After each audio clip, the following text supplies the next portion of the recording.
Well, it wasn't a perfect game, but damn it if you're not satisfied about that performance. Aggies absolutely took care of business on the road at Florida.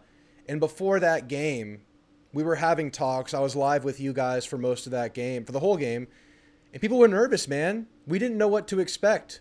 We didn't know if A&M would go out and perform and execute on the road, play to their game plan, play minimal mistake football, and play clean enough to win a game on the road, something you haven't done in 10 road outings.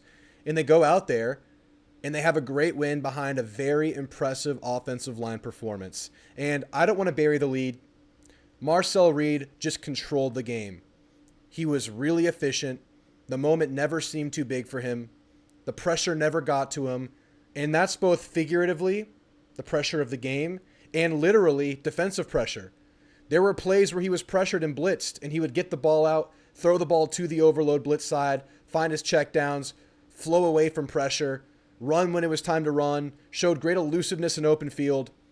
Marcel Reed looked really, really good today.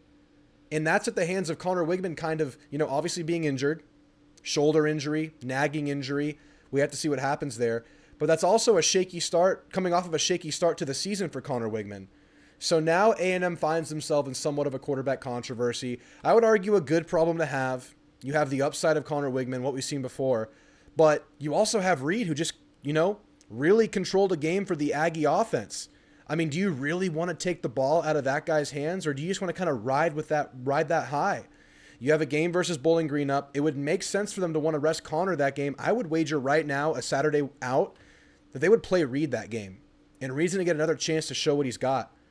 Very much a more Cullen Klein-friendly player. You saw them do a lot of quarterback design runs, zone reads, using his wheels, which he clearly has. He has great speed, and, he made guys miss an open field. I thought Reed played a stellar game, but, that's going to get the headlines. I really think the offensive line carried this game.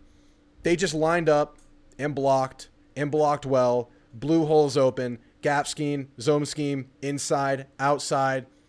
Just great blocking the whole game. You saw a lot of different guys out there. You saw TJ Shanahan out there most of the game, coming off of that suspension that was dealt with internally, and he came out and he played a good game despite a couple of penalties on the O-line, and specifically Shanahan. We saw Ruben Fothery have some good stuff on the right side of that offensive line. That was maybe the best offensive line game that we've seen in 3 seasons, and they ran for over 300 rushing yards, and you're going to win a game if you're able to do that. Le'Veon Moss continues to look like a NFL draft pick. Le'Veon Moss can drive piles forward. Le'Veon Moss is explosive. He has power. He has speed. Le'Veon Moss can do a lot of things for you, man. And he looked really, really good again. I think he averaged like 6.5 yards per carry on like 20-ish carries. That's not like a fluky 7 yard per carry game. That's not coming off the hands of one explosive and then a bunch of mediocre runs. That was just a consistent burn from Le'Veon Moss that game. Amari Daniels, E.J. Smith both had good moments as the spell guys, but clearly Le'Veon Moss is worthy of that RB1 title that he has for this team. And that looked really, really good. You got a couple of guys, their first touchdowns in the maroon and white. You had Theo Mellon-Orstrom get his first touchdown on a good route, busted coverage, open man in the middle of the field. That was also Reed's first passing touchdown of the night. You also had a jailbreak play, busted coverage on a play action to Cyrus Allen. You saw Cyrus Allen get loose for a 73-yard touchdown, and shout out to Noah Thomas for blocking downfield and kind of paving the way for Cyrus Allen to score there. And then you just had great offensive line play. You controlled the time of possession. You dominated that front, and you just played a really good offensive game. Even with penalties, you set yourself back in the game. It wasn't a perfect game in terms of just mistakes, and specifically penalty football. 13 penalties, I think, on the night. And that's something that you have to clean up after a win. And that's something you can clean up. A lot of coachable moments in this game, despite the comfortable road win breaking that streak. Now, defensively, while there were some really good moments, especially in the first half, I thought you got a lot more pressure, especially in that first half. In the second half, I think they got a little complacent. And I think that goes for the play calling, too, down the stretch. You saw them in almost a prevent look with 3 down linemen, I believe 2 linebackers, and 6 DBs. It ended up paying off on that last drive where they just kind of threw the ball away. They were maybe waiting for them to make a mistake and just not wanting to give up stuff fast.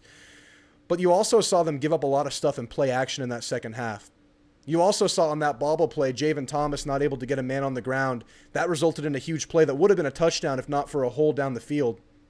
Got to clean some stuff up in that secondary. And I think it's a secondary that can improve. I don't know when Chappelle's going to come back.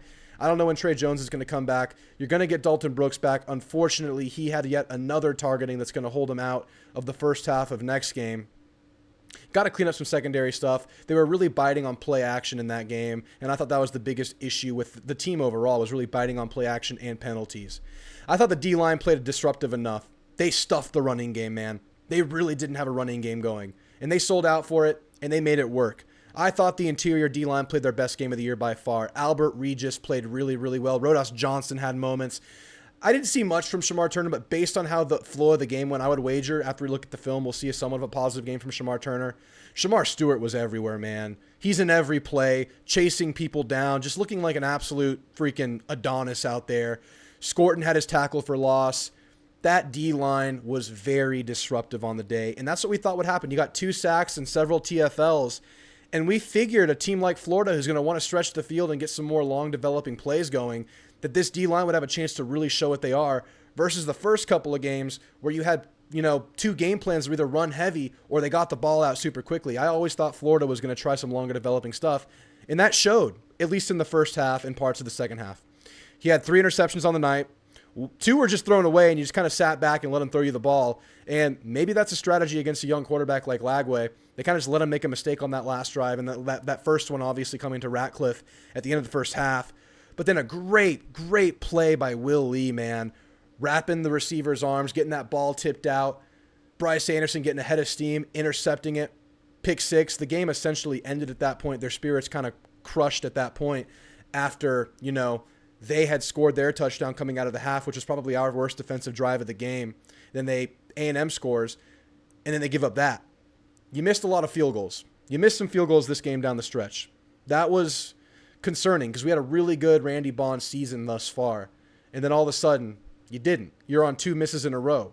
So we got to get that right. They were largely inconsequential field goals, although you could have put the nail in the coffin a little bit earlier and more securely if you had made them. They weren't that important. He better make the important ones. He has so far this year. Obviously, we were kind of trending up with James Bond, and it's kind of trending down again. So you definitely want to keep an eye on that. Let's see what else. I thought Moose made a lot of mistakes in the game. I thought receivers made a lot of mistakes early, but largely cleaned it up over the course of the game. Jabri Barber was there in the first possession of the game. Jabri Barber's back, guys. That much ahead of schedule. From Elko, from insiders, it sounded like the plan was to get him back for Arkansas. But he played, and he played a lot this game, and he would have had a touchdown if not for a holding call this game or a block in the back this game. He's going to be a weapon. I thought Cyrus Allen looked good. I thought Noah Thomas needs to get involved with games still, but I was really proud of him for that down-the-field block. He had a couple of good runs on end-arounds that I thought looked pretty good. You didn't really get Terry Bussey too involved in the game. Would like to see more of that. But overall, man, I leave feeling very confident in this running game, stamping that strength of the team in very much so. And we talked about that Florida game in 2020 and how you really found an identity that game, your running game, Isaiah Spiller, the Maroon Goons. Do you feel like A&M might have found an identity versus Florida yet again in 2024? Because I feel like that's the name of the game. And say what you will about Colin Klein's play design, he's still working his way into this system. Players are still working their way into his system. They're learning each other. That man can draw up some freaking runs. And Adam Cushing can get a freaking O-line ready to play some football. Really proud of that. We're really strong in the trenches, and that is a great place to start. And now we are trending up in the quarterback room. What do you guys think? I want to hear from you. What's your decision with the Reed, Connor Wigman situation? Are you going straight Reed? I think you got to play Reed, man. It looked too clean. Give him Bowling Green. Give him Arkansas. See how it looks. But you don't keep Connor Wigman too far away. You have him ready. But I think Reed just played so poised, and that was the most impressive part outside of the running talent, the arm talent, him just flicking that ball on the run to Cyrus Allen, even though he was wide open. The way he just got the ball out there on the run was so nice. The way he avoided pressure, the way he navigated that entire game outside of the first couple of snaps. You found yourself in a 2nd and 21 on that first freaking drive, man. And Marcel Reed got us out of that hole. How do you keep him out of the field, off the field, man? He operates the offense, and that's a huge key to the game that we're getting right now. All right, guys. Like I said, I want to hear from you guys. Thank you so much to everybody who tuned in. We had an 8-hour stream today. We started at 11 for that LSU South Carolina game where we saw South Carolina get their hearts broken. Just too many mistakes by them in the game. Even though they may have been the better team on the day, they made more mistakes, and LSU was able to claw their way into a win. Unfortunate. But we started at 11. We went all the way through that delay. We went through the end of this game. We just ended 8-hour stream. Over 1,000 people stopped by. Thank you so much to all of you who stopped by. Let me know if you were in there. Thank you guys for being here.